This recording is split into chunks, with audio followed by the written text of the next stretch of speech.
Joining me now is Florida Republican Senator Rick Scott. Senator, thanks for joining me. First, let me get your take on the Zelenskyy address to the joint session of Congress, but also what should America do to assist Ukraine? Sure. First off, this is the second time we've been, Zelensky's talked to us, and he showed the video today. And I mean, I think everybody internalizes it. I think of my daughters, I think of my wife, I think of my grandkids. So here's what we have to do. We got to get way more aggressive. Number one, Putin doesn't get to dictate what we do. Number two, we stop telling people what we're going to do and what we're not going to do. Number three, we provide every resource we can. Planes, anti-aircraft, anti-tank equipment, to do everything we can to help the Ukrainian people defend their freedom. We provide whatever humanitarian resources we can to help them. But we've got to get way more aggressive here. I mean, just my heart goes out to when you watch those people murdered, just completely murdered by Putin. We've got to do everything we can to hold Putin, every Russian politician, every Russian oligarch, anybody that is close to Putin, we need to hold them accountable. And Putin and all of his cronies need to be held in contempt, and they need to go to prison for war crimes. This is just killing innocent women and children. I walked out of there and just shaken. You know, Senator, the images are horrifying, and again, you're right, women and children, and just the random bombardment of cities. But I want to pivot to you right now. We're doing an inflation special today, and I want to get your take on skyrocketing prices in the country. Our producer, Jamie LaBella, asked Americans how inflation is impacting them and their families. Take a listen, and I want you to react. We're seeing inflation at a 40-year high here. How is that impacting you and your family?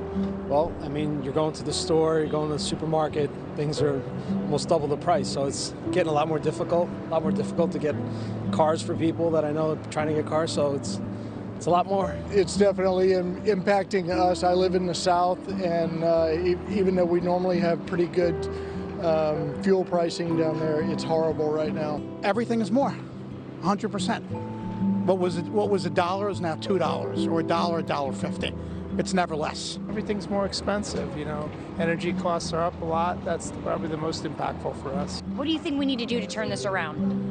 I'd say be more independent on all fronts. I think this is going to go on for a while.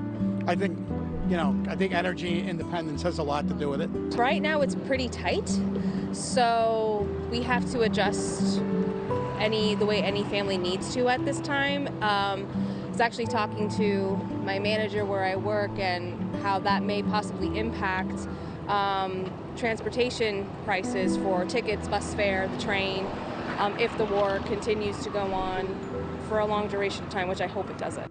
Thank you so much. Have a good day. You too. You know, Senator, there is real pain across America for our families. There's real stress, financial stress for families.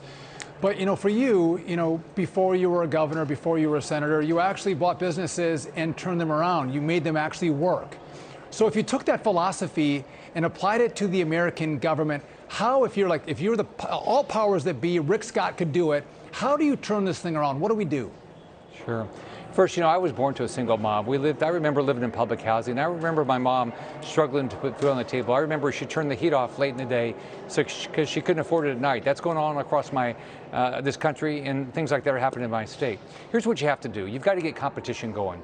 Number one was we have to be energy independent. It's the most foolish thing that Biden has done. Why in God's green earth don't we want to be energy independent so we can keep our prices down, control our destiny, help our allies? That's number one. Number two is you streamline all the permitting. You want to get businesses going. You want to get businesses open so you compete.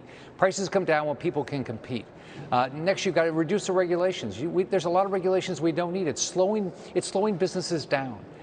We've got to get everybody back to work. You can't have government paying people more not to work than to work.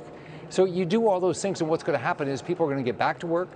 Prices will get back down, but we've got to have competition, and we've got to be independent.